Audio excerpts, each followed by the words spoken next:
বাংলার মুখ আমি দেখিয়াছি, তাই আমি পৃথিবীর রূপ খুঁজিতে যাই না আর। অন্ধকারে জেগে উঠে ডুমুরের গাছে চেয়ে দেখি, ছাতার মতো বড় পাতাটির নিচে বসে আছে ভোরের দোয়েল পাখি। চারিদিকে চেয়ে দেখি পল্লবের স্তূপ, জাম, বট, কাঁঠালের, হিজলের, অশথের করে আছে চুপ। ফণি মনসার ঝোপে সটি বনে তাহাদের ছায়া পড়িয়াছে। মধুকর ডিঙা থেকে না জানি সে কবে চাঁদ, চম্পার কাছে এমনি হিজল বট, তমালের নীল ছায়া বাংলার অপরূপ রূপ দেখেছিল।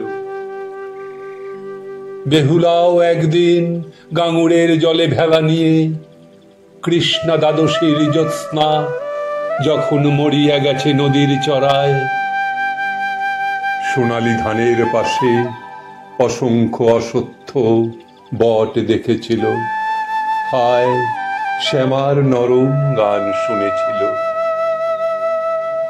একদিন অমরায় গিয়ে ছিন্ন খঞ্জনার মতো যখন সে নেচেছিল ইন্দ্রের সভায়, বাংলার নদ নদী ভাটফুল ঘুঙুরের মতো তার কেঁদেছিল পায়।